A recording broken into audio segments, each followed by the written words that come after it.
কেমন আছেন সবাই? আশা করি ভালো আছেন। আজ রবিবার ৩০শে জুন ২০২৪, ১৬ই আষাঢ় ১৪৩১। আজকে পর্ব প্রথম আলো।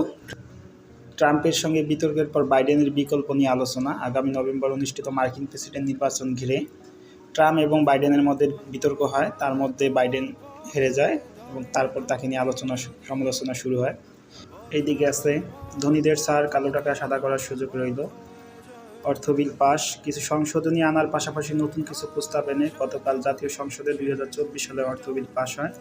অর্থ বিলে যা আছে, করমুক্ত আয়সীমা বাড়েনি, সর্বোচ্চ কর হার ৩০% পরিবর্তে ২৫%, ১৫% কর দিয়ে কালো টাকা সাদা করা যাবে, ১৫%-এর বেশি কর দিলে নথিরতি নিরীক্ষিত হবে না। এ পাশে কিছু নাই, তারপরেও কিছু নাই। তার 3 নম্বর পেজ। এখানে আছে ৮ লাখের বেশি শিক্ষার্থী কমেছে এক বছরে। প্রাথমিক শিক্ষা শুমারি একটা রিপোর্ট করেছে। এক বছরের ব্যবধানে দেশে প্রায় প্রাথমিক শিক্ষা বাড়লেও শিক্ষার্থী কমেছে। প্রথমত শিক্ষার্থীর অংশ মাদ্রাসায় ঝুঁকেছে, আরেকটি অংশ ইংরেজি মাধ্যমের বিদ্যালয়ে গেছে। এছাড়া কিছু অর্থনৈতিক চাপে কিছু শিক্ষার্থী স্কুল ছেড়ে শ্রমে নিয়োজিত হয়েছে। এসএসসি পরীক্ষা শুরু আজ। এই দিকে আছে আমদানির বিদ্যুৎ সরবরাহ বন্ধ, অর্থাৎ ভারত থেকে বাংলাদেশ যে বিদ্যুৎ সরবরাহ করতো সেটি বন্ধ আছে। ভারতের ঝাড়খণ্ড গোড্ডায় নির্মিত আমদানি গ্রুপের কয়লাভিত্তিক বিদ্যুৎ কেন্দ্র থেকে বিদ্যুৎ সরবরাহ পুরোপুরি বন্ধ রয়েছে। নিয়মিত রক্ষণাবেক্ষণের জন্য কেন্দ্রটির প্রথম ইউনিট আগে থেকেই বন্ধ এবং আরেকটি ত্রুটিযুক্ত সংযোগের কারণে বন্ধ রয়েছে। সৌদি যুবরাজ ঢাকা সফর নিয়েও আলোচনা হবে। এইদিকে আছে রিয়াদের রাজনৈতিক সংলাপ। রাজনৈতিক পরিমণ্ডলের দুটি দেশের সম্পর্ক ঘনিষ্ঠ করার পাশাপাশি তা পরিমণ্ডলের চাপ বিষয় নিয়ে কথা হবে।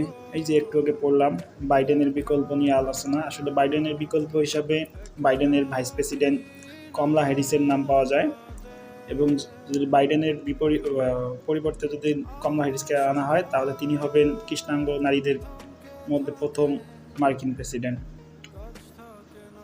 আরেকটি আছে সড়ক দুর্ঘটনায় ৩ জেলায় নিহত ৪। তেমন কিছু নাই এই পেজে।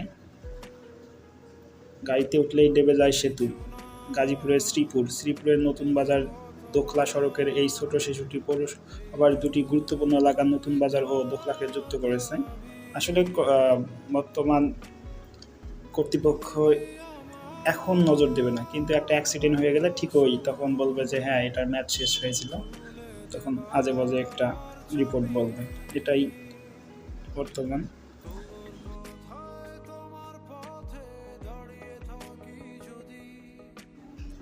হতাশার মধ্যেও আশা দেখেন তিনি আর কেউ নন, তিনি হলেন ইমেরিটাস অধ্যাপক সিরাজুল ইসলাম চৌধুরী।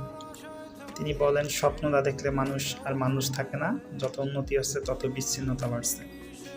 খুবই ভালো লাগে ব্যক্তিগতভাবে।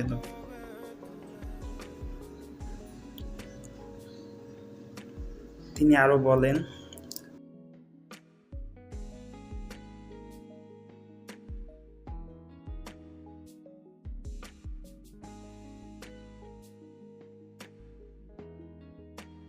হতাশ হয় না, কিন্তু মানুষের মধ্যেই হতাশ হয়।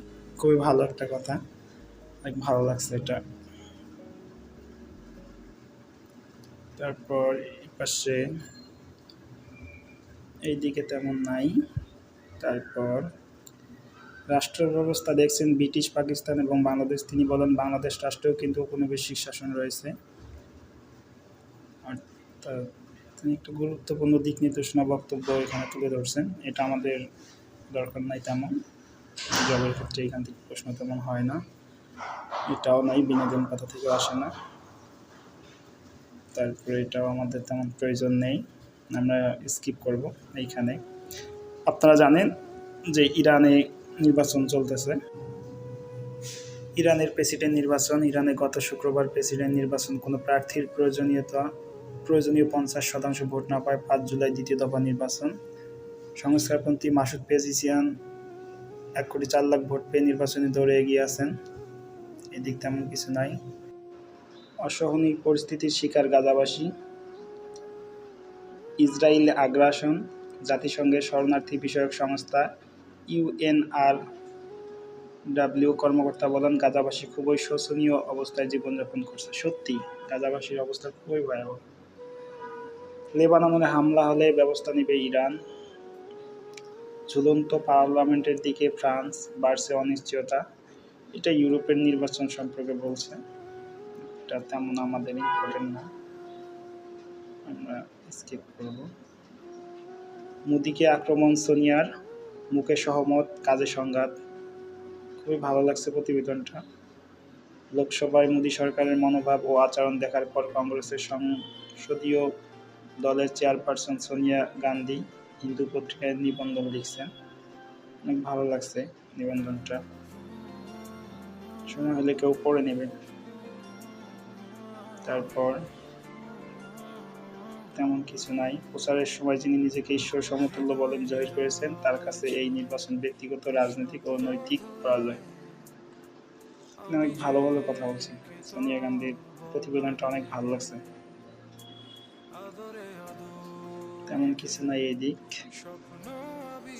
তারপর স্কিপ, তেমন কিছুই নাই। বহিষ্কার করে সেই তেমন ইম্পর্টেন্ট না। গতি পাচ্ছে বে টার্মিনাল প্রকল্প, খুবই ইম্পর্টেন্ট এবং ভালো। চট্টগ্রামের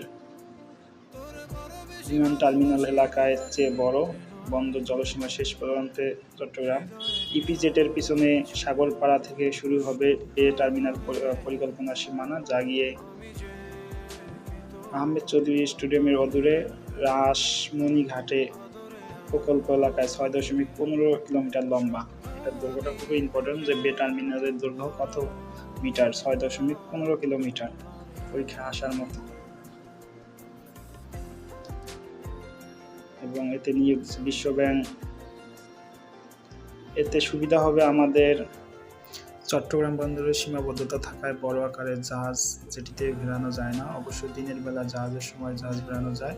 বন্দরে এখন যেসব জাহাজ চলে সেগুলোর গড় 1,500 একর কন্টেইনার আনা নেওয়া করা যায়। প্রস্তাবিত বে টার্মিনাল দিনরাত 24 ঘন্টা 4,000 একর কন্টেইনার জাহাজ চলাচল করতে পারবে। এতে দেশের অর্থনৈতিক উন্নত হবে। এখানে আর তেমন ইম্পর্টেন্ট কিছু নাই। বিনোদন চাকরি কিছুই আসে না। শিরোপা জিতে কোহলির বিদায়। কোহলি আসলে টি-20 বিশ্বকাপ থেকে বিদায় নিয়েছেন এবং কালকেই তার শেষ ম্যাচ খেলেছেন। ভেঙেছে গেইলের রেকর্ড। 6 মারার গেইলের রেকর্ড ভেঙেছেন তারই স্বদেশি নিকোলাস পুরান।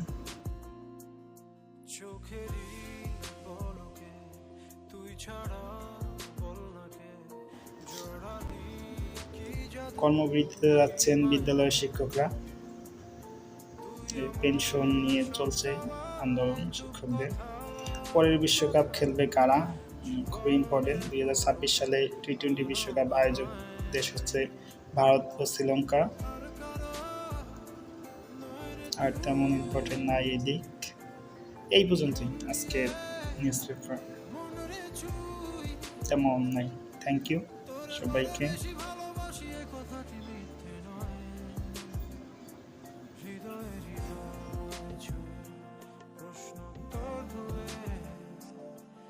আমি যে